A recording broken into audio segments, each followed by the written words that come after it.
Madalas po natin inaawit sa Panginoon, Thine is the kingdom and the power and the glory. Ang tanong, Thine is the church. Talaga nga bang ang church ay sa Panginoong Diyos? Sa Panginoong Hesus nga ba ang pangunguna sa iglesia? Ang Panginoong Hesus po ay isinilang, nagsakatawang tao na buhay, nagpakasakit, namatay sa krus para magbigay ng unang at tunay na mahalaga sa buhay, ang kaligtasan ng ating kaluluwa sa kabilang buhay at kaligtasan din ngayon sa napakaraming mga pahirap ng buhay. Yan ba ay nagaganap? In spirituality, in the practice of religion, in the search of God and godliness, what is truly important? Yan po ang ating sisikapin na itanong sa Diyos at ay hihiling ng kanyang kasagutan, what's truly important. Salamat, Ama, dahil kami inyong iniligtas, kami inyong nilinis sa dugo ng iyong anak na si Jesus. Turuan niyo kaming pahalagahan ang central message ng kamatayan ng Panginoon at pagliligtas sa amin. Teach us, Lord, what's truly important. Use your servant as your instrument. Be the speaker. Katotohanan niyo lang ang aming marinig. Kayo po ang maging tunay na tagapangaral. Ilayo niyo kami, Panginoon, sa mga tukso, palakasin ang aming katawan, at ngayon, palusugin niyo ang aming espiritu. Sa ngalan ng iyong anak na si Jesus, ang aming Panginoon at tagapagligtas, dumadalangin kami at humihiling ng karunungan. Matthew 23, 1-3. Jesus said to the crowds and to his disciples, "The Pharisees and the teachers of the law are experts in the law of Moses. So obey everything they teach you, but don't do as they do. After all, they say one thing and do something else." Napakalinaw po ng mga sunod-sunod na ito na katuroan ng Panginoon. Ipinapakita niya yung mga kawalang kabuluhan ng pagsunod sa maraming mga itinuturo ng mga religious leaders nung kanyang panahon. The dominant religious leaders, according to Jesus, did not walk their talk. At sabi ni Jesus, listen only to the content of their teachings. Do not imitate their behavior. Matthew 23, verse 4. They pile up burdens on people's shoulders and won't lift a finger to help. Ang inaatupag daw ng mga religious leaders ay pabigatin, pahirapin ang buhay ng mga mananampalataya. Religious burdens, and of course he was referring to the many needless laws of religion, practices and traditions of the people. They were needless and outdated practices and props. Outward looks, outward attire, clothes, length of hair, all those kind of things that have become big deal to the religious people. The Lord was saying now, mga unnecessary topics and issues pampabigat sa buhay. At kung nangyari yan noon, this still can happen today. Religious laws and policies, practices and standards that make life difficult, that complicate life. We join church para gumaan ang buhay, para sumaya, tumahimik, pumanatag, magpasaya ng kapwa, magtulungan, sabay-sabay maghanap sa Diyos, to be accountable to God personally for our personal shortcomings and sins, and to be accountable to the congregation only for the things that directly affect them as we do things. Na hindi business ng mga taong kalkalin o riratin ng mga lihim na buhay ng kapwa-member, ibunyag at usigin ang mga ito. Ang mga personal na bagay na ginagawa ng isang tao ay pananagutan niya personal sa Diyos. Nananagot lang tayo publicly kung ang ginagawa natin publicly and directly affect people's lives in a negative way. Pero ang nangyari sa mga tao na pupunta sa temple, sa synagogue at ngayon sa church, nilalagay sila sa ilalim ng microscope, laging sinusuri, pinupulis, binabantayan at ibinubunyag, ipinapahiya, pinagchichismisan, pinagpepiestahan. Bakit ka pa nag-church kung ganon din lang ang mapapala mo? Kaya ang gusto ng Panginoon, ituwid ang napakarami mga kalikuan na tumigas na ng tumigas sa pagtagal ng panahon. Dumating siya upang ituwid ang maraming mga bagay na nagpapahirap sa mga taong lumapit sa Diyos at maging makadiyos. Halimbawa, nung ang mga mananampalatayang Hudyo ay naging mga Kristiyano, at meron naman mga Gentile people na naging Christian din, gusto na naman silang pahirapan ng mga Jewish Christians. Acts 15, 3-5. The men who were sent by the church went through Phoenicia and Samaria, telling how the Gentiles had turned to God. This news made the Lord's followers very happy. When the men arrived in Jerusalem, they were welcomed by the church, including the apostles and the leaders. They told them everything God had helped them do, but some Pharisees had become followers of the Lord. They stood up and said, Gentiles who have faith in the Lord Jesus must be circumcised and told to obey the law of Moses. So yung mga Pharisees na dating mga sobrang relihiyoso, nagpapahirap sa kapwa nila Jew, naging mga Christian yung iba. At ngayon, ini-import nila into Christianity yung mga dating kaugalian ng Judaism na nagpahirap nga sa kanila noon. Kaya sabi nila, tuwang-tuwa kayo na naging mga Kristiyano yung mga Gentile. Nagpatuloy na ba sila? Kailangan i-circumcise sila kahit matatanda na sila kasi yan ang requirement ni Moses. There's a problem here. What these Christians now were doing was to accept Jesus and the religious cultural baggage of the messenger. So sabi nila, hindi lang si Jesus na dala-dala natin ang dapat nilang tanggapin, ang atin di mga dati ng mga kaugalian bago pa dumating yang si Jesus, kailangan tanggapin din nila. Acts 15:6-9. The apostles and church leaders met to discuss this problem about Gentiles. They had talked it over for a long time when Peter got up and said, My friends, you know that God decided long ago to let me be the one from your group to preach the good news to the Gentiles. God did this so that they would hear and obey Him. He knows what's in everyone's heart. And He showed that He had chosen the Gentiles when He gave them the Holy Spirit, just as He had given His Spirit to us. God treated them in the same way that He treated us. They put their faith in Him, and He made their hearts pure. Nilinaw ni Pedro, ako ang tinuruan at inatasan ng Panginoon na unang magturo sa mga Gentiles. At nakita natin, nasaksihan ko at sinabi ko na sa inyo, kung paano tayo minahal ng Diyos, ganun din lang minahal ng mga Gentiles. Yung binigay sa atin na speaking in tongues, binigay din sa kanila. Yung baptism of the Holy Spirit, binigay din sa kanila. So, ginawa ng Panginoon yon, at dahil sa pananalig ng mga Gentiles na ito, ang puso nila inilinis. Anong naganap dito? Napakahalaga mga kapatid. They meet and discuss the matter because that matter was not covered by Scripture nor by precedent. May naganap at nagaganap sa kanilang pananalig na hindi covered ng mga dati na nilang Scriptures kasi walang ganong nangyari nung unang panahon. Gentiles becoming believers. So, wala silang mapagbabasihan na verse kung paano sila makikidil. So nag-meeting sila at pinaandar nila ang kanilang God-given intelligence. Pinaandar nila yung principle of love, principle of acceptance ni Jesus, at naka-formulate sila kung anong dapat gawin dahil nga wala silang verse na pwede pagbasihan. So, pinagana nila ang kanilang intelligence. Now, the believers would not be tied down and limited by their existing and old scriptures because it did not cover this new kind of occurrence. Experience and reason would be used to tackle current issues. Sa pagpapatuloy ng naganap, Acts 15:10-11, Now why are you trying to make God angry by placing a heavy burden on these followers? This burden was too heavy for our ancestors, but our Lord Jesus was kind to us, and we are saved by faith in Him, just as the Gentiles are. So here, the leaders who are enlightened were trying to make it clear that they were saved by faith, not by circumcision. Therefore, the Gentiles are also saved by faith, not by circumcision. So why require such a surgical procedure to men who are already quite of age? So Peter and the group couldn't count the matter as needless and an irrelevant burden. Hindi na kailangan yan, pampabigat lang yan ang buhay at pampahirap sa mga tao para lumapit sa Diyos.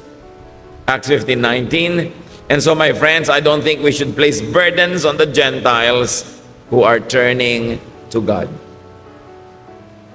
Conclusion, let us not turn them into Jewish Christians, being Gentile Christians would do. Hindi na kailangan na sila ay culturally gawin nating Hudyo. yung culture nila, pwede na nilang ituloy, na naging Kristiyano sila, huwag na natin palitan yung kultura nila, pati yung kanilang mga asal at gawi. So they would update church culture and make the faith user-friendly. Pinapadali nila, hindi pinapahirap. Yung iba gustong pahirapin eh. Para bang fraternity, kailangan may hazing muna, pahirapan ka muna bago kita maging brad. Parang yung mga asosasyon ng mga PhD, kailangan pahirapan muna kita, kailangan ka muna mag-thesis defense bago ka masama sa aming mga doktor. Kaya ang thesis defense sa Pilipinas, ang hirap-hirap eh, parang ayaw kang pasalihin ng mga PhD na sa kanilang hanay. Sa ibang bansa, sa mga progressive countries, tinutulungan ka, pinapadali nila. Dito pinapahirapan para laging sikat at konti lang ang mga may PhD. So ganun din yung mga maraming relihiyoso, pinapahirap nila para maangat sila, pinapakonti lang nila yung pwedeng mapasama sa kanilang mga hanay. They focus on being formal, not on being spiritual. At yun ang binabago ng mga Kristiyanong pinag-aaralan natin. Ngayon, balik tayo sa ating original topic. Ang Panginoon na kinikriticize niya yung mga religious practices of His time. Ginawa lang nating halimbawa yung naging bunga ng mga Jewish Christians na gustong gawing Jewish din yung mga Gentiles. Matthew 23 verse 5. Sabi ng Panginoon tungkol sa mga religious leaders, everything they do is just to show off in front of others. Puro lang sila pagpapa-impress.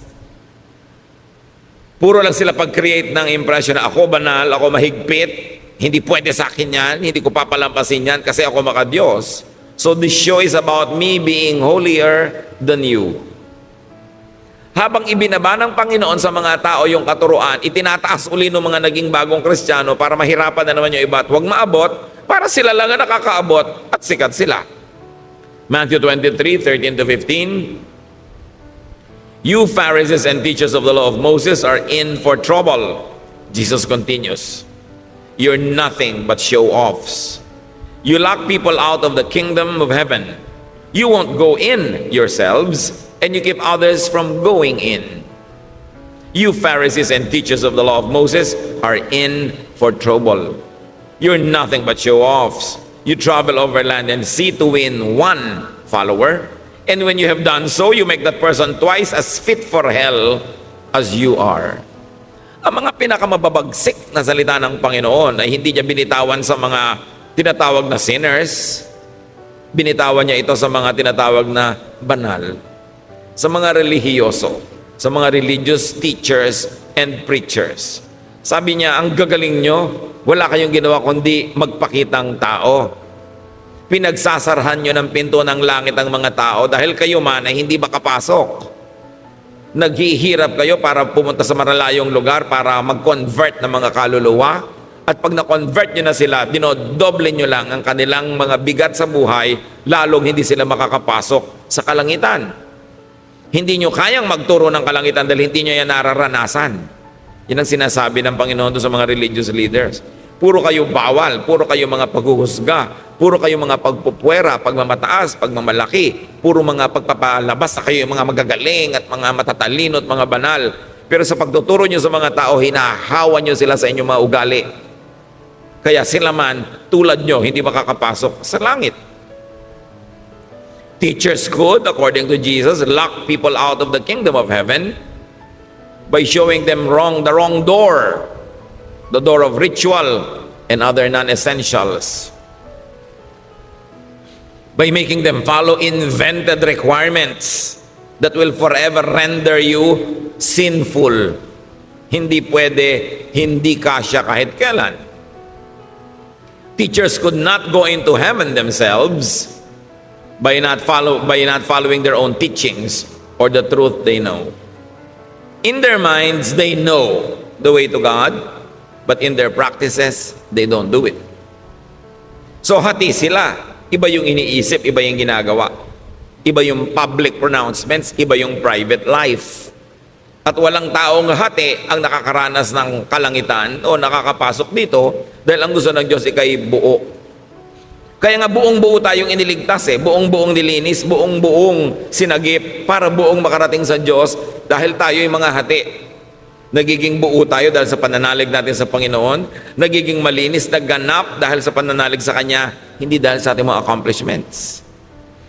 Teachers could keep others from going into heaven by discouraging and frustrating an honest search for it. Marami mga tao, they honestly search for God, but they get frustrated by the religious system that pretend to know and to show them the way. Kung natatandaan nyo sa Noli Me Tangere, na ang tunay na ama ni Maria Clara ay si Padre Damaso. At nung si Maria Clara ay nalito, na saktan, nawala ng gana sa buhay, sabi niya siya ay magmamongha, siya ay magmamadre, para hanapin niya ang Diyos. At sino ang kauna-unahang sumalungat at sobrang ipinagluksa yung desisyon na yon? Yung tatay niya na pare na si Padre Damaso. Sabi niya, huwag, hindi mo alam ang sinasabi mo, hindi mo alam ang susuungin mo. Dahil kung merong nakakaalam kung saan patungo ang mga religious teachings, dapat religious leaders. Ang problema, maraming religious leaders, alam naman nila na yung kanilang mga ipinagtuturo ay walang kakauwian, nakapayapaan, katahimikan, pero yung pa rin publicly ang pinipilit nilang ituro para magmukha silang banal. Napakahalaga na magkaroon ka ng personal search for God. And we allow people to search for God in a personal way that we don't dictate to them how to search for God. We only help them open the door, find the way, give them the options, teach them, inform them about the Word of God, and then let them seek God. At kung ang mga tao ay nagkakamali, nagkakasala sa Diyos, it's a personal matter between God and the person. It's not for the congregation to feast on and to judge on. Kasi marami mga churches, naging parang mga Korte Suprema, naging parang mga hukuman, ginajudge ang bawat isa. Walang ganong itinuro ang Panginoon. Inimbento lang yun ng relihiyon. Ginagawa na yun nung araw na ang Panginoong Hesus ay nagtuturo at yun ang kanyang sinalungat. Tapos ipinagpatuloy pa ng mga Kristiyano later on yung ganong tradisyon na nililitis ang kapwa, hinuhusgahan. Kaya tuloy ang mga tao na pipilitan maging ipokrito at ipokrita, itinatago ang mga problema nila sa buhay sa takot na sila'y litisin ng simbahan. Maraming nilitis ang simbahan sa panahon, sa history. Meron pa mga tinaguri ang mga mangkukulam, sinusunog talaga literal yung mga katawan ng mga yon. Naging court ang church imbes naging kanlungan ng mga kaluluwang nahihirapan at humihingi ng ginhawa. Sa pagpapatuloy, Matthew 23:16-22, the Lord continues, you are in for trouble. You are supposed to lead others, but you are blind.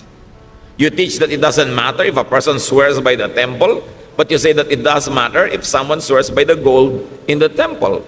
You blind fools! Which is greater, the gold or the temple that makes the gold sacred? May mga particular practices nung panahon na yun na tinuligsa ang Panginoon.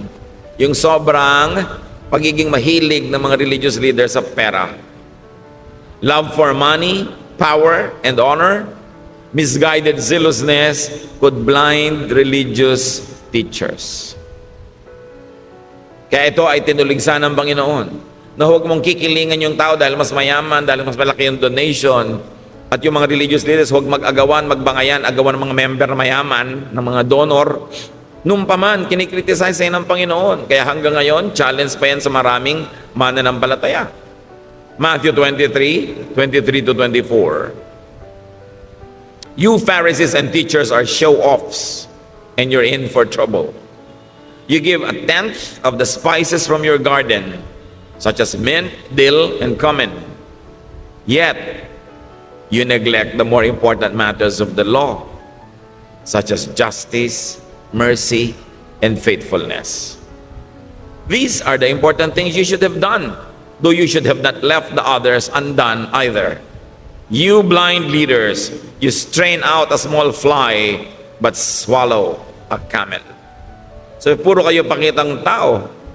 Sa mga nakikita ng tao na susukat, kahit na sa mga tithes and offerings, ang faithful nyo. At sabi ni Lord, dapat naman. Pero hindi lang yan ang mahalaga.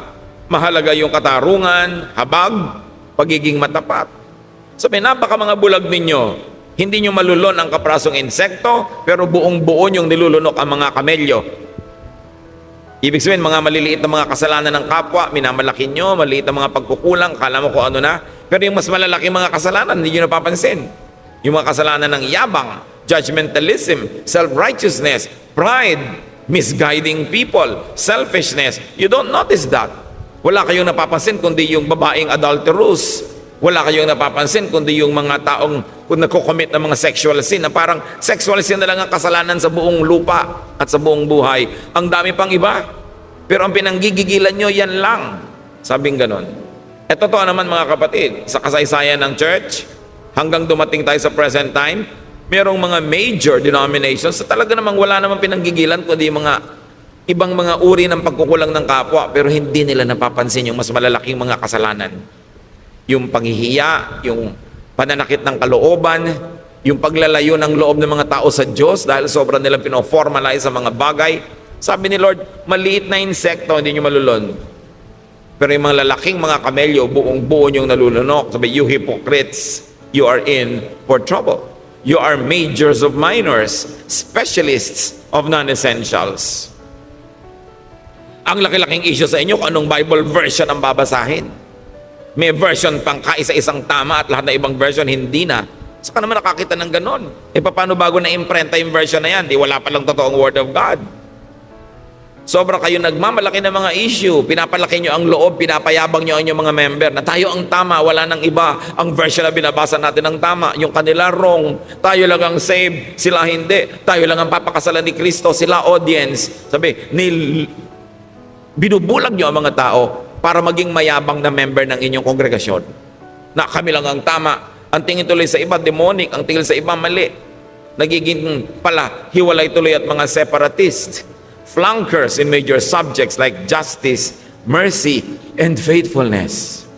Pero ang gagaling magtalumpati, buhay na buhay pa hanggang ngayon ang mga tinutuligsa ng Panginoon noon. Dapat nating ibukas ang ating mata at isip at makita natin kung ito ay umiiral at nagaganap sa iba't ibang lugar at huwag tayong makisangkot, makisali at tulungan sa ganito mga tao na pahabain ang problema na noong pa man ay nilulutas na ng Panginoon. Self-righteousness, religious separatism, judgmentalism, pagbungkal at pag-ungkat sa mga lihim na buhay ng mga tao. Tulad ng babae who was caught in adultery. Alangan mang she was committing adultery in the streets. She probably was doing it in her own home, in her own house. And that people entered that house and dragged her out. Nung dinala sa Panginoon, gusto nilang batuhin. Di naman ipinabato ng Panginoon. Sabi lang niya, o sige, yun na lang perfect sa inyo, yung walang kasalanan, magsimula nang bumato. Although it was required by the law of Moses to kill that woman by stoning her. But the Lord said, di ba? Sabi ni Lord, I am the light of the world. Kaya ako dumating para tapunan ng liwanag yung mga religious baggage ninyo na ginagawa kayong mga malulupit sa kapwa. Akala nyo kinakatuwa ng Diyos. Tuwang-tuwa kayo, ipinagbubunyi ninyo na pagpiestahan ng mga kasalanan ng iba para yung mga kasalanan nyo ang huwag matingnan. Binovolunteer nyo na lang na lahat magtinginan sa kasalanan ng iba. Sabi, hindi ganyan. And so nobody dared to stone that woman because nobody was qualified. Alam nyo ang ginawa ni Lord na qualification to judge?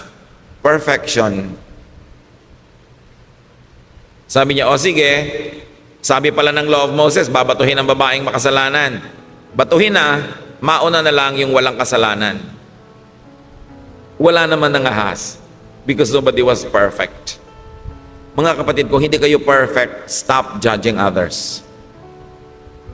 Kahit sa congregation, yung mga kasalanan lang ng church, brothers and sisters natin na kailangang i-deal, yung kasalanan that directly and effectively and practically affect us. Halimbawa, treasurer ng church, itinakbo niya yung fund. Affected tayo lahat. Dapat talaga i-deal yun. Pero anong pakialam niyo kung sinong ka-date niya kahapon? That's between her and God. No? Anong pakialam niyo kung anong nakaraan niya? That's already charged on the cross. Anong pakialam natin sa private lives ng mga tao hanggat hindi tayo directly affected in a practical way? Yan ay tinuturo ng Panginoon. Anong pakialam niyo dito sa babaeng ito? It's between her and God. Dahil kung talagang gusto ng Lord na papatayin yung babaeng yun at sundin yung batas ni Moses, ba't di niya pinabato? At kung babatuhin din lang pala yung babae, ba't pa dumating ang Panginoon sa mundo para tayo iligtas? Para tayo patawarin at linisin? Hindi lang tayo inililigtas sa impyerno at sa mga impakto. Inililigtas din tayo sa mga relihiyosong sobrang makialam sa buhay ng kapwa na gusto nilang parusahan yung mga taong gumagawa ng mga private sins. Kung gusto mo maging banal, magpakabanal ka. That's good, that's best, that's commendable. Pero huwag mong sukatin yung kapwa mo sa iyong pamantayan. Huwag mong pilitin yung kapwa mo na maging kasing banal mo. Your life is your business before God. At pag tinanggal mo yun sa iyong ugali, sasaya ang church. Hindi para konsintidihin natin ang isa sa mga kamalian, but you always say, God is not yet finished working on this person. Kung ang mga kasalanan niya ay napaka-private, bakit ko kakalkalin? Ang iintindihin ko yung kasalanan ko, yung kalinisan ko before God. And I will pray for the person, I will give counsel kung hinihingi niya, bibigyan ko ng payo kung hinihingi niya, bibigyan ko siya lagi ng inspirasyon, ng magandang halimbawa sa pamamagitan ng buhay ko, but I will not lecture. I will not judge. At hindi ko siya ititiwalag dahil lang kulang siya. Dahil pag lahat ng kulang, tiniwalag, walang matitira. Gusto ni Lord ituwid yung religious customs ng mga tao. Na kumbaga pag relihiyoso ka, nakakasakal kang kasama, ang hirap-hirap mong kasama sa buhay dahil bantay ka ng bantay ng kasalanan ng iba. Lagi kang may points, may scoreboard. That's not what the Lord wanted. Sabi niya, I came that you might have peace. Sabi niya, don't worry, I have overcome the world. Your sins are charged to me, and I am the judge. Don't judge each other. I will judge. Ngayon, kung kayo yung babae na nagkulang at nagkamali, di nyo ba ikakatuwa na ang Panginoon ang judge? Gusto nyo ba na yung mga churchmate nyo ang judge? At kung hindi nyo gusto na i-judge kayo ng churchmates, don't judge your churchmates. Let Jesus judge them. And up to now, Jesus is still Savior, not yet a judge. So bakit natin siya uunahan? Now, religious fanatics could be unjust, merciless, uncaring, and cruel because they kill the opposition or the competition. May mga congregation naman kaya mahigpit, marketing lang nila yon para i-market nila ang sarili nila, maka-Diyos, godly, mahigpit. So sa amin kayo mag-member, huwag dyan sa mga maluluwag na yan, walang mangyayari sa buhay nyo. Pero subukan nyo mag-member doon, sa ganun kahihigpit, subukan nyo lang. Maglingkod kayo ng 20-30 taon. Tama ang hairstyle nyo, yung gupit nyo, yung haba. Tama ang hairline ng inyong damit. Tama ang lahat ng ginagawa nyo. Subukan nyo magkamali after 20 years ng paglilingkod. Sisipain nila kayo. Promise. Tatanggalin nila kayo, ititiwalag nila kayo, kakalimutan nilang kapatid nila kayo. Alam nyo, ang mabilis makalimot ng magandang pinagsamahan, mga Kristiyanong mahihigpit. Ang tagal-tagal mong brother and sister in the Lord, subukan mong madapa, magkamali, kauna-unahan silang lalapa sa'yo. Mahirap sila mga kaibigan. Kasi, you're only a friend as far as you are holy. Pag nagkamali ka na, hindi na. Mabuti ng mabuti kung kaya mo maging holy 100% of the time. Kaya yung iba, nagpe-pretend tuloy. Nagpapanggap sa takot na matiwalag. Sa takot na mapagpiestahan, ma-bulletin board, mapulpito, maipahiya. Religious fanatics could be unjust because they think that killing for religion pleases God. Katulad nun, yung mga tao, papatayin nila yung babae. Imagine a person that you will stone to death. Siyempre, hindi naman patay agad yun. Mangingisay-ngisay pa, bubula pa ang bibig, dudugo, magkakapasa-pasa, bato ka pa ng bato. Anong tigas ng puso ang pwedeng meron ka para gawin yon? At bakit mo sasabihin galing sa relihiyon o galing sa Diyos yung tigas ng puso na yon? Liban na lamang, you were brainwashed by religion to think that God is pleased when you kill somebody because that somebody fell short of God's glory. But you can kill somebody in many ways. Hindi mo na kailangang batuhin ang tao. Pagchismisan nyo lang is a kind of murder. Pinapatay mo yung kanyang reputasyon, pinapatay mo yung kanyang happiness, yung kanyang peace, yung kanyang pag-asa. Yung i-judge mo ang isang tao is a form of killing. That's why Jesus said, sige, bumato na lang yung walang kasalanan. In effect, He said, walang pwedeng bumato. Ako lang. At hindi ko binabato ang babaeng ito. So wala kayong karapatang mambato. Teachings can sometimes treat people only as executors and tools of religious doctrine, not as beneficiaries. Nandiyan ka lang dahil kasangkapan, gagamitin, maglilingkod ka. Pero oras na ikaw na yung nangailangan at nagkamali at kinapos ng kabaluwalhatian, isusuka ka na para kang isang basura. You know? Yan ang kinikriticize ng Panginoon. Religions that are big on small things, but are small on the big things that matter. Kaya tingnan ang ugali at ang asal ng isang tao, hindi kung anong version ng Bible ang binabasa niya. Tingnan yung climate ng pagmamahalan, pagsasamahan sa isang kapatiran, hindi kung ano yung uri ng mga kantang kinakanta nila o kung gaano kahahaba ang kanilang mga palda at buhok. Yan ay sinusukat sa ugali, sa pagkatao, sa epekto sa iyo ng pag-aaral ng salita ng Diyos. Matthew 23:25 to 28. You Pharisees and teachers are show-offs, and you're in for trouble. Jesus continues. You wash the outside of your cups and dishes, while inside there is nothing but greed and selfishness. You blind Pharisee, first clean the inside of a cup, and then the outside will also be clean. You Pharisees and teachers are in for trouble. You are nothing but show-offs. You're like tombs that have been whitewashed. On the outside you are beautiful, but inside they are full of bones and filth. That's what you are like. Outside you look good, but inside you are evil and only pretend to be good. Can you imagine these words coming out of the mouth of the Son of God? Sabi, akala nyo ang gaganda nyo, ang lilinis nyo, ang gaganda ng costume nyo, tama-tama ang mga haircut nyo, ang inyong mga style, pero mga bulok kayo sa inyong mga kalooban. Dahil puro pakitang tao lang ang inyong relihiyon. Hindi kayo marunong magmahal, hindi kayo marunong umibig. Napakalulupit ninyo sa mga taong itinuturing ninyong kulang sa kabanalan. So there's form more than substance. There's appearance more than truth. Therefore, it results in internal division, disunity, discord, and oneness. Therefore, there will be no heaven in such people's lives. Kawawa ang mga tao na nadadala, nahihikayat at sumasanib o kaya umaanib sa mga relihiyong hindi mapagkandili, hindi maibigin, judgmental at mga self-righteous. Kasi buong buhay, habang nandun ka sa ganung kongregasyon, ang pakiramdam mo nakatungtong ka sa dulo ng sibat, denumero ang lahat ng kilos mo at lahat may score. At pag nagkulang ka na, sorry ka na lang, no matter if you're 30 years na nandun. Matthew 23:29 to 33, you Pharisees and teachers are nothing but show-offs, and you're in for trouble. You build monuments for the prophets and decorate the tombs of good people, and you claim that you would not have taken part with your ancestors in killing the prophets. But you prove that you really are the relatives of the ones who killed the prophets. So keep on doing everything they did. You are nothing but snakes and the children of snakes. How can you escape going to hell? Can you imagine?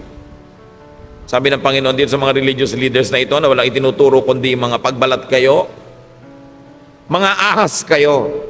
Wala kayong iniwan sa mga anak lang ng ahas. Paano kayo makakataka sa impyerno? Kawawa ang mga makikinig sa inyo, idadamay nyo lang sa isang magulo, mahirap at mapagkunwaring buhay at hindi nyo sila mapapayagang pumasok sa kalangitan o maranasan ang kapayapaan sa buhay dahil wala kayong gagawin kundi tadtarin ang buhay nila ng mga requirement nyo na imposibleng masunod all the time. Pinapagaan ng Panginoon ang buhay ng mga tao, pinapadali niya ang pagpasok sa Diyos. So napakahalaga. Prophets teach people new applications of old truths. Kaya sabi, you kill the prophets.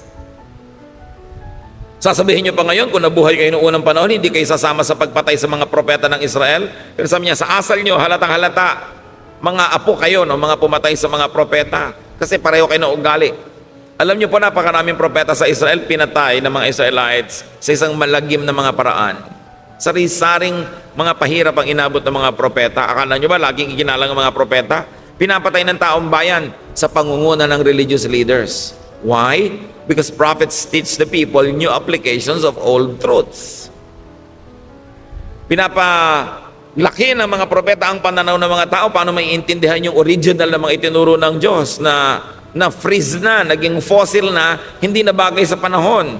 So binibigyan ng mga propeta ng mga bagong reading, mga bagong interpretation para ang tao lumaya, hindi para ikulong ang tao, para padaliin ang buhay, hindi para pahirapin, at natetreten yung mga religious leaders dahil yung mga prophet, baka pakinggan ng mga tao, bumaba ang kita ng templo. Bumaba ang kita ng mga synagogues. Kaya pinapatay nila yung mga prophets. Because prophets bring new revelations. And prophets are not known for being conservative. Ang mga conservative, yung mga Pharisees, walang papalitan sa ating mga pamamaraan, walang papalitan sa mga nakaugalian natin, walang iibahin. Sila yung conservative. They like to conserve the system. Why? Because they benefit from it. Walang iibahin. Baka pag naiba pa yung timpla, mawala pa yung aming pagiging bida, kami ang may control, kami ang lahat ng pinagsasanggunian, kami ang merong say sa lahat ng bagay, baka maiba pa. Kita niyo yung mga propeta like John the Baptist, he was never conservative. He is what you might call Jeprox. He is what you might call, wow, bakit ganito? Ibang-iba yung suot niya sa mga nakasanayan. Wala po mga propeta noon na sumang-ayon sa mga matatandang kaugalian na inabot nila. Lagi silang a new voice, a fresh wind. That's why they were killed. Prophets are emergent. Sila yung bagong sibol. They shake and threaten the system. They are not keepers of the dominant system. Pag sinuri nyo ang mga prophecies, ang mga ginagawa ng mga prophet, hindi sila tagapag-ingat ng mga datit lumang kaugalian. Nagladala sila ng mga bagong pananaw, mga sariwang hangin na umiihip mula sa disyerto para bigyan naman ng sariwang buhay yung mga tao. Ngayon, yung mga Pharisees, the religious leaders, are dominant or recessive. Tatlong bagay lang naman yan na pwedeng katayuan ng isang institusyon. Ikaw yung dominant, nagahari, ikaw yung recessive, papalaos, o ikaw yung bagong sumisikat, emergent. And in the scheme of things, the prophets were always emergent. Bagong ideya, bagong application, paglalabas sa mga dating mga kahon, pagpapalaya sa mga dating mga tali, yun ang ministry ng mga prophets. Yung church system, sila yung dominant. Sila yung nagahari. At dahil nagahari sila, they are conservative. They don't like to change anything dahil baka pag napalitan, mawala yung kanilang paghahari. So they fight for dominance and survival. Kaya kung may mga dalawa o tatlong mga dominant group, sila yung naglalaban-labanan kasi ang tingin nila sa mga kaluluwa, market, agawan ng kliyente at customer. At hanggang ngayon, nangyayari yan mga kapatid. Kompetisyon ng mga denominasyon, kompetisyon ng mga relihiyon, paramihan ng member, paramihan ng donor, at walang papalitan dahil nakikinabang yung mga nakaupo at nakaluklok sa present system. The Lord Jesus Christ would never be identified with conservatives. When the Lord Jesus Christ was born, napaka-unconservative ng paraan siyang naipanganak. Napaka-kakaiba, new, revolutionary. At ang mga katuruan niya, napaka-revolutionary. Kung sino yung mga makasalanan, doon siya nakisalamuha. Kung sino yung mga relihiyoso, doon siya umiwas makisalamuha. Kung sino yung mga tinuturing na mga latak ng lipunan, mga walang sinabi, walang pinag-aralan, yun ang ginawa niya mga disciples. Hindi siya conservative ever, and I will never be glad to be called a conservative. Kasi lahat ng mga pagbabago sa mundo, sa technology, sa kabihasnan, maging sa espiritualidad, it was always brought about by the new wind of new prophets. Yung reinvention of old truths so that now the people will benefit from it and the people will not be enslaved having to follow a system that no longer works. Nagpapalaya, nagpapalaki ng isip, nagpapaluwag ng buhay, nagpapaluwag ng hininga. Yung mga conservative nagtatali, nagagapos, nagkukulong dahil nakikinabang sila na sila lang yung nangunguna. Matthew 23, 34-36. Sa pagpapatuloy ng Panginoong Jesus, I will send prophets and wise people and experts in the law of Moses to you. So future tense pa, sabi ng Panginoong Jesus, padadalan ko kayo ng mga propeta, padadalan ko kayo ng mga matatalinong tao, yung mga tunay na magpapalaya sa inyo, but you will kill them or nail them to a cross or beat them in your meeting places or chase them from town to town. That's why you will be held guilty for the murder of every good person. I can promise you that people living today will be punished for all these things. Sabi niyo, alam niyo, padadalan ko pa kayo na mga magtuturo pa sa inyo, mga bagong ideya, nakakapagpalaya, nakakapagpaluwag ng buhay. Pero alam niyo ang gagawin niyo? Uusigin ninyo. Babantaan ninyo. Le-labelan nyo na kung ano-ano mga labels, tatawagin yung mga demonic, evil, etc., etc. At papatayin nyo kung pwede pa. Sabi nyo, mananagot kayong lahat sa ganyang mga gagawin ninyo. May mga nagtatanong, meron pa ba mga prophets ngayon? Why not? Sabi nga ni Lord, I will send pa future tense pa. Those who insist na wala na, they only probably want to control your thought para sa kanila na lang kayo makinig at hindi na sa iba pa. Pero siyempre, kung meron mang ipapadalang mga totoo, lalo namang marami ipinapadala si Taning na mga false. Kaya dapat sinusuri. Sabi ni Lord, you will know them by their fruits. Tingnan nyo bunga. Ano ba yung tunay na bunga ng isang guro? Hindi lang yung nangyayari sa buhay niya, mga kapatid ha. Yung nangyayari sa buhay nyo dahil nakikinig kayo sa kanya. Yun ang bunga. Lumuluwag ba yung buhay nyo? Nagiging mas mahal nyo ba ang Diyos? Mahal nyo ang inyong kapwa? Mas nakakalaya ba kayo? Pero hindi kayo kinukonsinte sa kamalian? Pero hindi naman kayo hinuhusgahan? Hindi kayo pinapahiya, binubulgar? Ano nangyayari sa buhay nyo? Kayo ang bunga. Kaya kayong makakaalam, good teacher ba? Good church ba? Good congregation ba? Tingnan mo sarili mo, anong nangyari sa akin mula nung nakinig ako dyan? Yun ang bunga. Hindi yung, ay, ang ganda ng bunga niya kasi tama ang gupit, maiksi ang buhok, malinis ang kuko, laging ganito ang suot. Hindi bunga yun, costume yun. Ang bunga is, how are you affected by the teaching? Because you are the fruit. So ang tanong, may mga Pharisees pa ba ngayon? Natural, marami. At ayaw nila sa mga false prophets. And listen, ayaw din nila sa genuine prophets. Kasi gusto nila, sila lang ang papakinggan. Sila lang ang hinirang ng Panginoon. Ang version lang nila ng Bible ang tama. Ang teaching lang nila ang totoo. Ang church lang nila ang i-honor ni Lord. Maniniwala pa ba kayo sa mga panahon na ito sa ganyang mga kagilagilalas na kasinungalingan? Marketing yan. Gusto nila, sila lang ang ligtas, sila lang ang totoo, sila lang ang tama. Be careful with people that say sila lang ang tama at ligtas at wala nang iba. Yan ang talagang mark, pinakamalaking mark ng kulto. Yung solohin mo ang Diyos, sa'yo lang sila, wala na sa iba. Tatakutin mo yung member mo kahit gusto na umalis. Pag umalis ka sa amin, matatagal ang kaligtasan mo. Hello? Dapat mag-isip na ang mga tao. Tapos na ang panahon ng kamangmangan. Ang Biblia ay nababasa na ng lahat ng tao. Napakarami na nating pwedeng malaman kahit na hindi ka mag-Bible school sa mga internet. Although, hindi mo papaniwalaan lahat na babasa mo. Dahil kahit mga sinungaling, nakakapag-post doon. Pero marami ng accessible knowledge, hindi na solo ng mga experts. Kaya ang tao ngayon hindi na mangmang. Hindi na pwedeng dinadaya-daya dahil ang tao marunong mag-isip para sa sarili. At panahon naman para gawin na yon. Dapat ang tao marunong mag-isip para sa sarili. Matthew 23:37-39. Jerusalem, Jerusalem, your people have killed the prophets and have stoned the messengers who were sent to you. I have often wanted to gather your people as a hen gathers her chicks under her wings, but you wouldn't let me. And now your temple will be deserted. You won't see me again until you say, blessed is the one who comes in the name of the Lord. Sabi ni Lord, naku Jerusalem, napakarami mong pinatay na prophet. Napakarami mong binato ng mga lingkod ko na ipinapadala sa iyo. Hindi ko malaman yung mga iba kung bakit sobrang napalaking big fans ng Jerusalem. Samantalang si Lord mismo nagsasabi, Jerusalem, napakarami mong kasalanan. Napakarami mong pinatay na matutuwid na tao. At hindi ba, si Jesus na nga ang kauna-unahang ipinako doon. Yung iba naman parang sobrang nagpapatira pa sa paanan ng mga Hudyo na akala mo yung mga Hudyo ang mga anghel sa langit. Pare-pareho lang nila tayong tao, pare-pareho lang tayong mahal ng Diyos, pare-pareho lang tayong ililigtas ng Panginoon. At hindi ka dapat nagpapatira pa sa lahi dahil lang yun ang lahi niya, dahil siya ay Jew, dahil siya ay taga-Israel. Sabi nga ng Panginoon, naku, napakarami mong pinatay Jerusalem. Napakarami mong atraso sa langit. Ang dami rin iniligaw.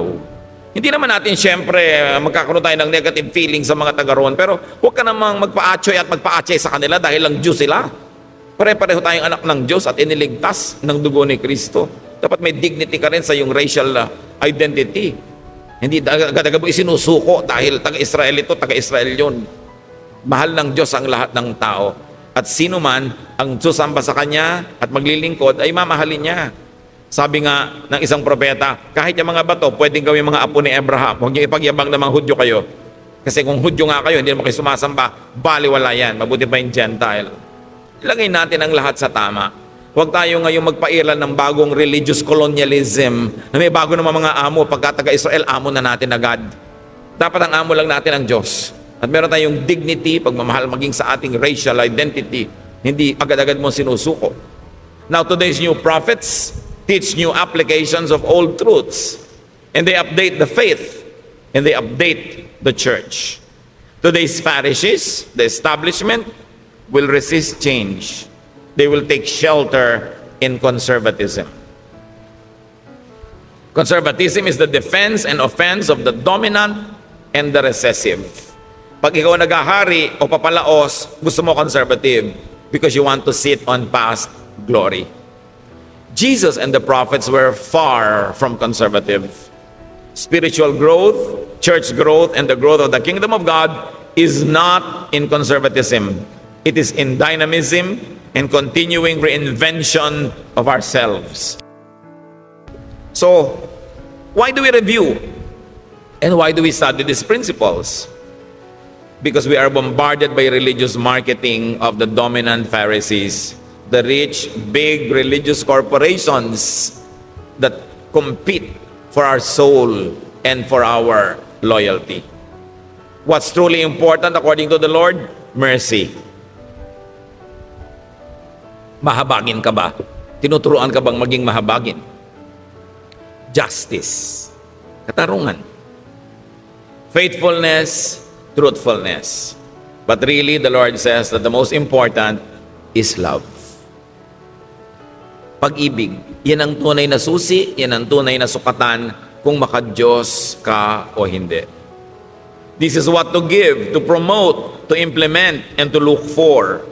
Seekers of God through religion must seek for love, must seek for signs of love in the climate of love where they want to find God. Hindi yung para kang pumasok sa kulungan, pumasok ka sa husgado o sa police state. Yun ang pinaka-least loving of all. Sayang ang pagod, sayang ang panahon. 1 Corinthians 13:1. What if I could speak all languages of humans and of angels? If I did not love others, I would be nothing more than a noisy gong or a clanging cymbals. Sabi, ano ngayon, kung marunong ko mag-speaking in tongues, na minamalaki nung araw sa Corinthians yan, sabi ko, hindi ako maibigin, baliwala yan. Para lang akong ingay na walang katuturan. Sabi niya, of course, others there, if I do not love others, others means the other. Yung hindi ikaw, yung hindi mo kamuka, yung hindi mo kagrupo, loving the other. Love others. Without love, religious eloquence is meaningless. 1 Corinthians 13:2. What if I could prophesy and understand all secrets and all knowledge? And what if I had faith that moved mountains? I would be nothing unless I loved others. So all the seminary education, all the PhDs, all the experience in ministry, without love, prophecy, knowledge, and faith are meaningless. Love pa rin. Hindi nyo hinahanap yung strict church ba ito? Doctrinal ba ito? Ang hahanapin nyo, loving church ba? At ang dadalhin nyo sa church, love din. Kung gusto nyo maging loving yung climate, love ang dadalhin ninyo. Hindi yung mga kabaligtaran nito. We all contribute in creating a climate in the fellowship. 1 Corinthians 13:3. What if I gave away all that I owned and let myself be burned alive? I would gain nothing unless I loved others. Yung mga unloving churches, minamaliit, nililibak nila yung word na love. Pag sa kanila yung love, hippie yan, durog yan, durugista yan, yung mga ano yan, mga wala yan, mga pasaway yan. Sa kanila gano'n na ibig sabihin ng love eh. Minamaliit nila yung word na love. Akala nila yung love yung pagiging careless, pagiging bangag, pagiging lasing. In-associate nila sa mga make love, not war, noong mga 1969, 1970. Iniiba nila para lang bulagin yung mga tao about the meaning of love. So ngayon, sabi, hindi kami loving, we are strict. But the point is, Jesus says the most important is love. And love does not mean maging hippie ka o maging drugista ka o maging careless ka o immoral. Huwag nating papababain ang ibig sabihin ng love. Love is understanding your fellow men, giving them time to grow and not judging them while you are continuously praying for them and helping them. That's what love is all about. Without real love for people, charity and sacrifice are nothing. So religious eloquence, religious brilliance, and religious giving are nothing when not done in love and for love of others. For what else could this be done? Halimbawa, charitable ka, eloquent ka, you could also do it for love of self, for self-promotion and self-preservation. 1 Corinthians 13, 4-7. Love is kind and patient, never jealous, boastful, proud, or rude. Love isn't selfish or quick-tempered. It doesn't keep a record of wrongs that others do. Love rejoices in the truth, but not in evil. Love is always supportive, loyal, hopeful, trusting. So love doesn't keep a record of wrongs that others do. Keep that in mind. Religious zeal, especially self-righteousness, judgmentalism, and congregationalism could oppose love. 1 Corinthians 13, 8-10. Love never fails. Everyone who prophesies will stop. So mawawala ng halaga yung mga prophets at prophecies. And unknown languages will no longer be spoken. So mawawalan din ang halaga yung mga speaking tongues na yan. All that we know will be forgotten. So all knowledge, katalinuhan, galing, mawawala. We don't know everything, and our prophecies are not complete. But what is perfect will someday appear, and what isn't perfect will then disappear. So niyang konti-konti nang alam natin, huwag tayong magyabang. Pati prophecies natin hindi complete. Be careful of people who say they know everything. They know all the answers. They know all the doctrine. Sinungaling yun. Kasi sabi sa Bible, we don't know everything, and our prophecies are not complete. So ang isang tao talaga na responsable, na pwedeng pagkatiwalaan, yung tao nagsasabing, ako rin, naghahanap pa. May mga iba na ako natagpuan, may nalaman na ako, pwede ko i-share sa'yo, pero iba hahanapin pa natin. I don't know all the answers. Be careful about people who pretend that they know, because they will mislead you. Now, love is perfect. Religiosity is imperfect and will stop. 1 Corinthians 13, 11-12. When we were children, we thought and reasoned as children do. But when we grew up, we quit our childish ways. Now all we can see of God is like a cloudy picture in a mirror. Later we will see Him face to face. We don't know everything, but then we will, just as God completely understands us. So yan mga bata pa tayo, especially bata ka pa sa pananalig, bata ka pa sa spirito, isip bata ka, pero dapat dumarating yung time na nagmamature ka. At ang nagmamature naman, hindi ibig sabihin nalalaman mo lahat. Nalalaman mo lang na hindi mo alam lahat. Yun ang ibig sabihin ng maturity. Therefore, you become more careful, you become more humble, and less self-assuming. Sabi, hindi naman natin talaga makikilala ng lubos ang Diyos ngayon eh. Kasi ang laki-laki ng Diyos, ang daki-dakila niya, ang liit-liit natin at marami pa mga takip-takip sa mga mata natin. So sino ang makakapagsabing alam na alam ko, kilala ko ang Diyos at yung pagkakaalam ko, pagkakakilala ko ang kaisa-isang tamang interpretation. Sabi niya, hindi ganun. Pagdating ng panahon, makikilala natin siya. Pag face-to-face na tayong humarap. Pero ngayon, sinisikap nating makilala siya.